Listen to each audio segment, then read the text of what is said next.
Assalamualaikum warahmatullahi wabarakatuh. Jumpa lagi di Rujuk Channel dan masih bersama gue Muhammad Lukman. Kawan Rujuk, bicara COVID, tentunya kita akan berbicara tentang penyintas. Nah, bagaimana penyintas COVID ini bisa berhasil kembali pulih dan dinyatakan negatif? Nah, itu yang akan kita cari dan ingin gali lebih dalam kepada salah satu penyintas COVID yang ada di wilayah Pondok Gede, Kota Bekasi. Seperti apa pengalaman beliau? Ikutin terus Rujuk Channel.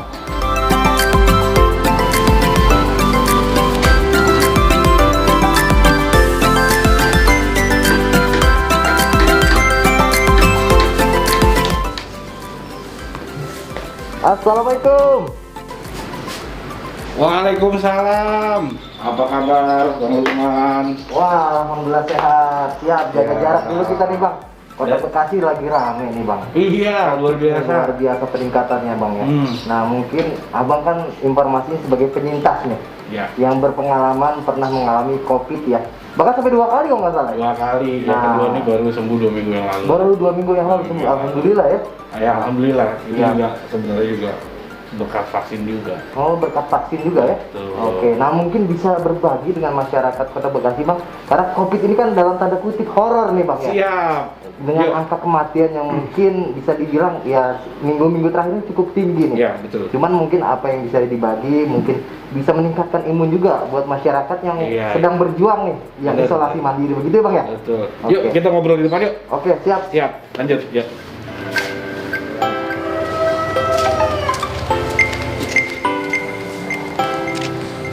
Ya, duduk. Siap, Sambil semangat ngobrol dulu. kita. Siap, Bang Deman. Terima kasih nih udah menyempatkan waktu, Bang Faisal sebelumnya, karena kita pengen tahu juga nih sebagai masyarakat awam, apalagi ya moga-moga nggak sampai kena juga nih masyarakat di luar ya. Iyalah, Tapi semoga sehat namanya, alhamdulillah, amin. Tapi namanya kita ingin mendapatkan informasi, mungkin Abang selaku penyintas nih, apalagi sudah 2 kali kena COVID. Nah, mungkin bisa diceritakan awal dulu pertama, kemudian kemarin bisa kena lagi gitu, Bang. Iya. Jadi memang tahun yang lalu itu sekitar Mei Juni itu pertama kali itu memang waktu itu statusnya OTG. Awal-awal COVID Maret itu Mei udah ada ya, 2020 ya? Ya. OTG berapa hari selesai negatif. Oke. Di situ mau berjalan. Nah, kemarin ini pada saat puncak-puncaknya itu saya kena lagi. Jadi nah yang kebetulan yang kedua ini rada bergejala. Rada bergejala? Ya, karena saya demam. Oh. Saya juga batuk, Oke. pilek, Oh. tidak bisa mengecap, Ini penciuman juga hilang gitu ya? penciuman Anosmia hilang, gitu ya? makan juga nggak ada rasanya gitu kan, meriang. Nah, memang di situ saya memang sudah koordinasi juga sama beberapa dokter dan diputuskan untuk isolasi mandiri di rumah. Cukup dengan isolasi mandiri? Cukup dengan isolasi mandiri di rumah karena kan pertama memang saat ini kan masyarakat khawatir ya. Iya. Pada saat isolasi itu mereka harus ngapain? Betul. Ada yang kesannya ditelantarkan Iya, gitu iya. kan. Jadi Merasa sendiri merasa gitu ya. sendiri gitu kan. Sebenarnya masyarakat nggak perlu seperti itu. Karena pada saat gejala ringan atau sedang seperti flu, batuk, pilek gitu Masih bisa diatasi? masih bisa diatasi di rumah.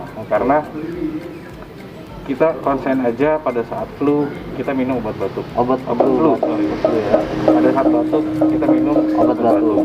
Lagi demam minum paracetamol Betul. gitu ya. Pada saat panasnya naik kita minumlah penurun panas. Betul. Nah, si coronanya sendiri ini kan dipercaya dalam waktu 14 hari itu dia hilang sendiri. Memang masa inkubasinya 14 Inkubasi, hari. betul. Nah, pada saat itu memang kita harus menjaga betul psikologi kita. Jangan sampai stres, jangan terlalu banyak pikiran. Jadi ya kita semangat aja. Jadi dengan pola pikir yang tadi psikis kita ya riang, tenang gitu, Betul. membantu juga ya? Sangat membantu. Karena kan kita tahu lah corona ini memang belum ada obatnya. Iya. Cuma memang pemerintah ini sudah Gencar vaksinasi nih ya? betul mengadakan kegiatan vaksinasi. Nah, pesan saya ambil kesempatan ini. Jadi ya mohon izin Bang, vaksin ini ada dampaknya nggak sih untuk misalnya Abang kan terkena corona nih, COVID gitu kan. Abang udah vaksin, ada manfaatnya nggak sih setelah vaksin gitu? Jadi kebetulan saya vaksin itu di bulan Maret. Bulan Maret kemarin. Bulan Maret, ya. Nah, setelah kemarin saya selesai gejala, saya pikir-pikir ternyata setelah saya divaksin, gejala yang saya hadapi itu sangat ringan. Saya demam tidak lebih dari 37 derajat. Oh, demam cuma 37 ya? Nggak sampai 39 Nggak ya? sampai. Oke. Gitu kan. Flu pun itu flu ringan. Begitu juga dengan batuk dan meriang. Oke. Jadi memang karena memang sebelumnya sudah divaksinasi, Iya. kan memang vaksinasi itu tidak menjamin orang kebal. Betul. Namun ternyata setelah saya alami itu sangat membantu dalam dampak yang ditimbulkan. Jadi gejalanya nggak ringan, lebih Gejalanya itu bisa ditekan dan diminimaliskan oleh vaksin. Nah, karena pemerintah Kota Bekasi saat ini lagi gencar-gencarnya vaksinasi, apalagi nanti tanggal 8 juga akan dilaksanakan vaksinasi bahkan lebih massal. banyak lagi nih, 50.000 kalau nggak salah. Betul. Saran saya sama masyarakat, ambil kesempatan ini. Ambil kesempatan yang baik ini. Gitu loh. Jangan disia-siakan. Karena biar bagaimanapun itu sangat penting. Siap. Nah, untuk bicara vaksinasi, Pak. Ini kan maaf ya dalam tanda kutip, pemahaman masyarakat masih banyak yang belum tahu, atau mungkin mereka dalam tanda kutip menganggap sinis, oh vaksin ternyata kena juga loh dengan corona gitu kan. Padahal tadi mungkin abang sudah merasakan bahwa dengan vaksin ternyata efek atau dampak corona lebih ringan begitu. Jauh lebih ringan. Ya, artinya harus ada edukasi lagi nih buat masyarakat. Iya. Pertama kan kita vaksin yang dipakai di Indonesia khususnya atau di Bekasi ini kan kalau nggak salah ini apa namanya? Sinovac ya. Sinovac kan. Betul. Nah, kita juga kenal yang namanya AstraZeneca. Sinovac ini kan kalau kita cari tahu memang dia itu virus yang sudah dinonaktifkan. Betul. Kalau yang satu lagi AstraZeneca itu kan memang virus tapi dilemahkan. Betul. Tentu efek ke badan itu buat yang khawatir atau usianya sudah lanjut jauh lebih aman menggunakan yang non aktif. Jadi memang kalau kita perhatikan waktu itu juga saya divaksin juga hampir nggak ada efek apa-apa. Nggak ada efek apa-apa setelah disuntik gitu ya? Karena kan sebelum divaksin juga kan kita di screening. Nah di screening itu kalau bisa kita jujur. Ada di gejala apa yang dirasakan. Sehingga dokter rekomendasi itu tepat. Betul. Jadi mohon maaf, banyak yang orang mengeluh setelah divaksin ternyata mungkin dia nggak jujur juga gitu kan. Ada gejala apa di badannya, ada pernah sakit apa begitu ya? Ceritain aja sama dokternya. Ini nanti dokter bisa merekomendasi apakah bisa lanjut vaksin atau mungkin berobat dulu. Nah kalau kemarin isoman bang, isolasi mandiri, kemarin berapa lama bang untuk yang kedua ini kemarin? Yang kemarin saya rasakan itu persis 2 minggu. Persis 2 minggu ya? Jadi sesuai dengan inkubasi 14 hari gitu ya? Betul. Jadi pertama 1 minggu pertama itu memang gejala itu timbul. Di minggu kedua itu bertahap selesai. Pada saat saya merasa badan saya sudah mulai enak, saya memberanikan diri untuk melakukan swab. Nah pada saat itu alhamdulillah hasilnya negatif ya. Kemarin berarti di rumah ini ada berapa anggota keluarga yang terpapar juga? Alhamdulillah saya sendiri. Istri sama sekali nggak kena ya? Alhamdulillah. Istri, anak-anak alhamdulillah. Padahal satu rumah ya? Satu rumah, cuma memang kan saya di bawah, mereka seperti itu. Artinya tadi kembali lagi imunitas juga lah ya? Satu, kedua kan memang inilah fungsinya prokes yang memang pemerintah selalu wacanakan, selalu katakan di masyarakat. Pokoknya kalau kita selama ini mengenal NKRI harga mati, prokes harga mati juga. Iya, karena kalau nggak prokes bisa mati gitu ya. Iya. Betul. Iya. Jadi penggunaan masker, jaga jarak, hindari kerumunan. Itu udah benar banget himbauan pemerintah itu ya. Sangat tepat, sangat benar, dan kalau masyarakat mau terhindar Iya. lakukan itu semua. Oke. Artinya nggak perlulah kita bepergian kalau memang nggak penting-penting amat. Oke. Kalaupun memang kita harus pergi, ya itu tadi masker, jaga jarak, ya kan, jangan terlalu lama kalau bisa. Nah, habis itu pulang. Jadi mobilitas bersih-bersih seperlunya lagi. aja ya, keluar itu seperlunya aja ya. Betul, Oke. betul. Nah kalau bicara pedoman isolasi bang, mungkin bisa berbagi nih buat kawan rujuk apa saja sih mungkin yang dilakukan selama kan 14 hari di rumah, mungkin ya mereka ada bete juga gitu Ya, kan. jadi bagi masyarakat yang merasa dirinya kurang enak badan, Oke. terus hasil antigennya atau swab PCR-nya ya. positif, Oke. dan memang belum sempat komunikasi sama dokter, langkah utama memang paling benar komunikasi segera dengan dokter. Oke. Kalaupun memang keterbatasan waktu dan lain-lain, isolasi mandiri. Udah langsung mengisolasikan aja gitu. Prinsipnya secara umum ya, yang kita dikasih obat itu antibiotik. Antibiotik. Oke. Itu biasanya diminum 1 kali 1 hari. 1 hari itu ya. Oke. Habis itu vitamin. Vitamin apa aja bang yang dikonsumsi? Bisa vitamin C, bisa vitamin D3, apapun lah yang memang baik untuk badan kita, Oke. itu juga diminum. Oke. Bisa 1 sampai 2 kali 1 hari, tergantung dosis. Oke. Yang ketiga, boleh diminum antivirus. Antivirus. Betul. Nah, itu ada disiapkan juga dari puskesmas atau dari dokter ya, sini ya? antivirus itu tergantung dosis juga.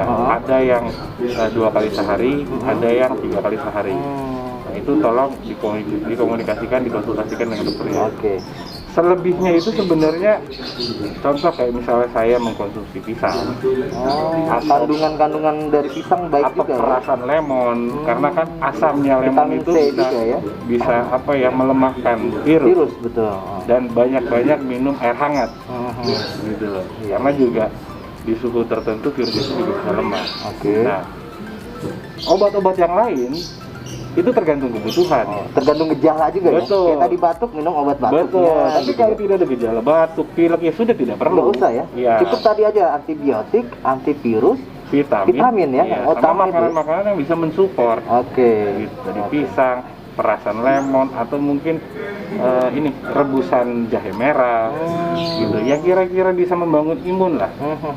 Itu sangat membantu. Oke. Nah kuncinya lagi tadi kan penuh dengan apa kebahagiaan. Betul. Nah, untuk Jadi menanamkan kebahagiaan seperti apa Bang Faisal kemarin? kalau kemarin kita buka-buka YouTube aja yang Buka YouTube, yang lucu-lucu ya?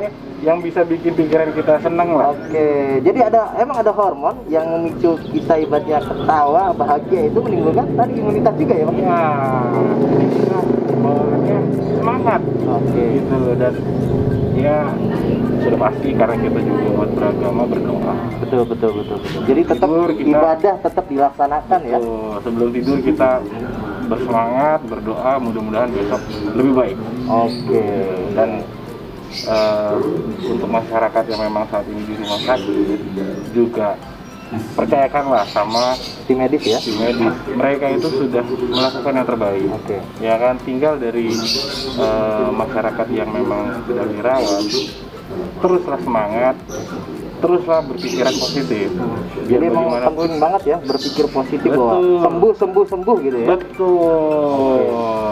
Jangan ibaratnya dengan ada informasi atau berita-berita yang negatif justru akan menurunkan imunitas tadi ya. Iyalah, itu juga kalau beberapa orang banyak menyebarkan berita-berita yang sifatnya negatif itu juga sebenarnya sangat merugikan ya. Oke. Apalagi sampai ada yang bilang, oh ini corona tidak ada, ini tidak ada, itu coba aja deh kalau berani ngomong sama yang di rumah sakit. Betul.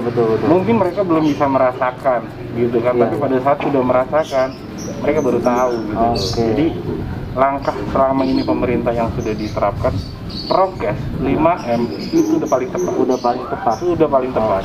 Dan sebenarnya kan kita bicara di Kota Bekasi, kalau dipelajari kan juga grafiknya tetap membaik. Iya. Nah, ini kan benar-benar peran serta kita bersama. Betul. Jadi pemerintah punya regulasi, masyarakat menuruti, gitu, mentaati ya begitu ya. Mensupport Ya, ya. karena biar bagaimanapun apa-apa yang sudah ditetapkan sama pemerintah itu kan untuk kebaikan bersama.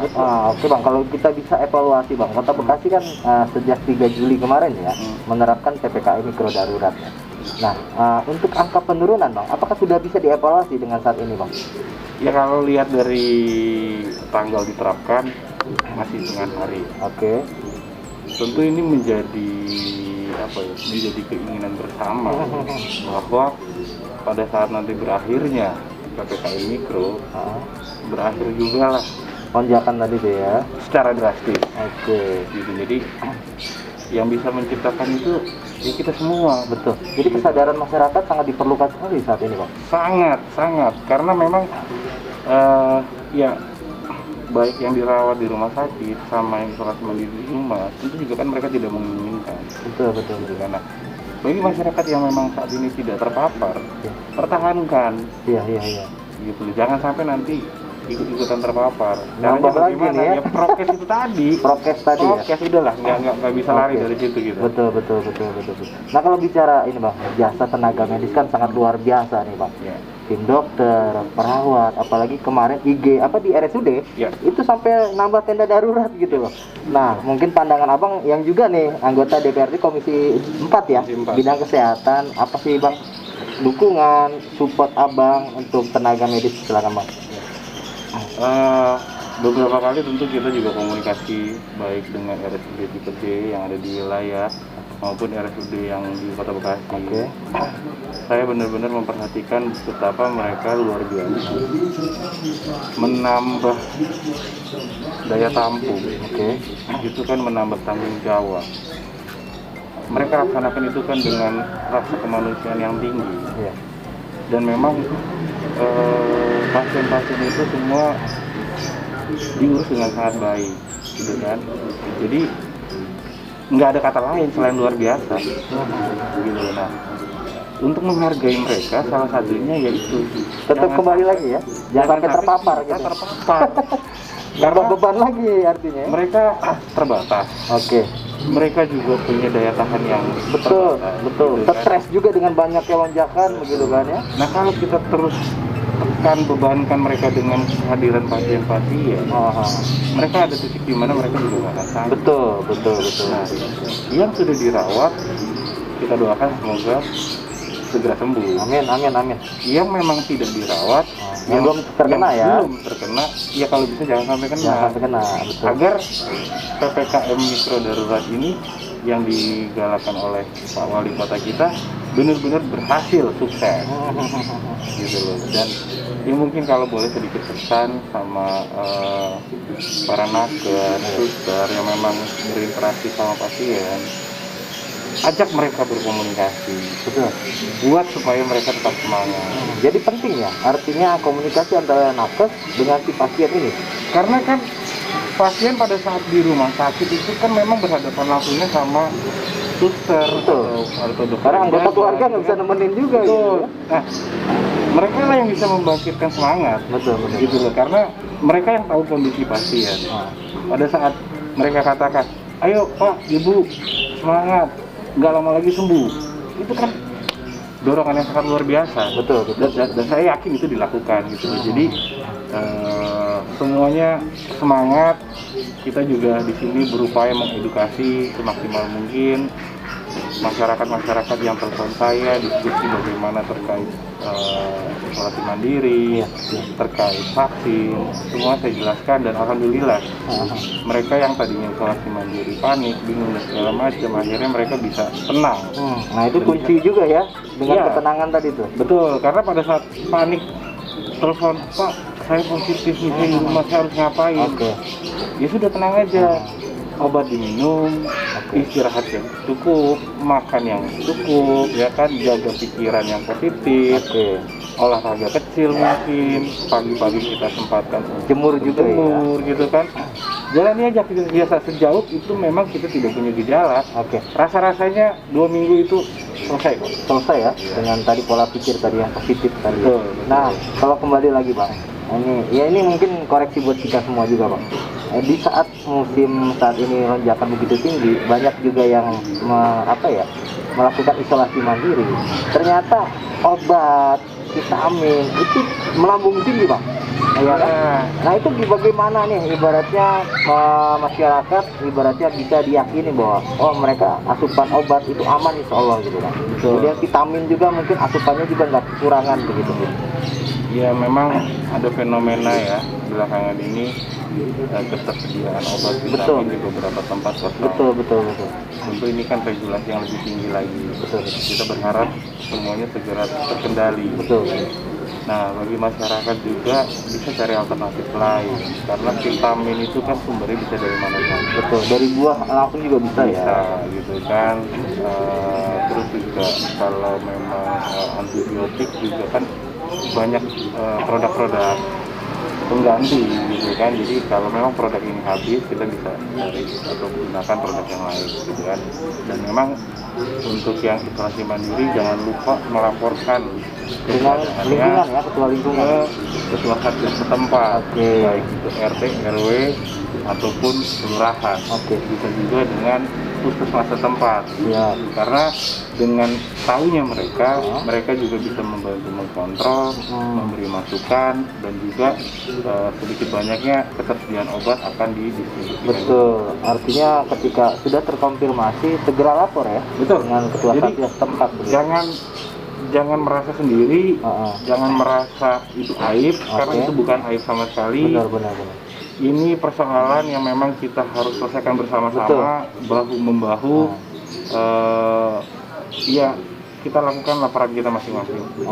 Ini rasanya menarik Bang. Kalau kita ingin berbincang ini kayaknya bisa seharian nih. Benar. Tadi poinnya Insya Allah masyarakat sudah nangkap nih. Bahwa isolasi mandiri itu ya sesuatu yang jangan jadi horor atau menakutkan gitu ya. Tetap semangat lah. Tetap semangat terus. Yang penting tadi dengan gejala sedang dan ringan aja ya. Gitu. Iya, sedang dan ringan yang memang bisa kita atasi di rumah. Kita isolasi mandiri aja. Nah, pentingnya lapor diri kepada Satgas juga mungkin ketika ada gejala berlebihan mungkin bisa langsung direspon untuk dibawa ke rumah sakit gitu ya. Karena pada saat mereka melapor kan langsung tercatat. Nah, nggak ada salahnya juga kasih tahu perkembangannya per hari. Update tiap hari tuh. Saya lebih baik. Gitu kan? Berarti kan mereka akan memonitor terus. Gitu. Nah, kalaupun memang butuh sesuatu dari mereka atau keadaan lebih memburuk, mereka juga bisa sigap. Siap. Terima kasih nih waktunya Bang Faisal. Mungkin sebelum kita tutup sekali lagi mungkin pesan buat masyarakat atau kawan rujuk agar tetap menjaga protokol kesehatan yang belum terpapar gitu kan, dan untuk mereka yang isolasi mandiri tetap semangat begitu. Silakan Bang Faisal. Ya, terima kasih. Mudah-mudahan ini juga masukan buat saya juga bahwa yang namanya protokol kesehatan itu luar biasa pentingnya. Karena kita nggak pernah tahu orang-orang yang kita temuin memang secara fisik mereka sehat, namun membawa virus tidak kelihatan.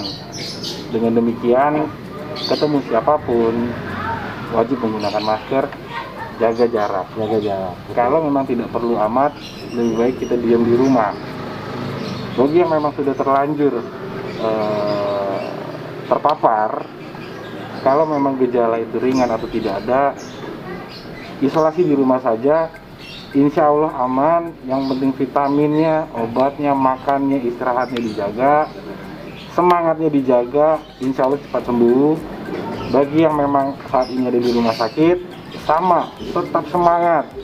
Karena para dokter semua berupaya semaksimal mungkin agar seluruh pasien lekas sembuh. Kita dukung program PPKM Mikro Darurat yang ada di Kota Bekasi dan di daerah-daerah yang lainnya. Semoga di akhir tanggal 20 nanti itu akan terjadi penurunan yang luar biasa. Amin. Sehingga kegiatan kita bisa normal kembali, berangsur secara bertahap. Terima kasih. Assalamualaikum warahmatullahi wabarakatuh. Waalaikumsalam. Terima kasih Bang Faisal waktunya. Ya, Bang Lukman. Sama-sama. Demikian Kau Rujuk, perbincangan menarik kami. Semoga bermanfaat pengalaman pribadi beliau selama 2 kali terpapar COVID-19 dan mudah-mudahan bisa memberikan edukasi buat masyarakat. Jangan lupa tetap pantengin Rukun Jurnalis Bekasi. Satu lagi. Siap. Kalau keluar jangan lupa hand sanitizer. Jadi kalau tidak sempat cuci tangan, kita bisa semprot-semprot tangan. Jadi biar penting, tangan bersih selalu ya. Kita kan nggak pernah tahu menyentuh apa gitu. Betul. Bawa selalu kemana-mana. Bawa selalu ya. Ya. Oke. Kayaknya hand sanitizer-nya kuning banget nih, bagus nih. Oh iya, emang ini buat bangunan. Iya, Nah, ini buat bangunan. siap. Terima Ya. kasih. Ini oleh-oleh dari Bang Faisal dengan warna kuning ciri khasnya.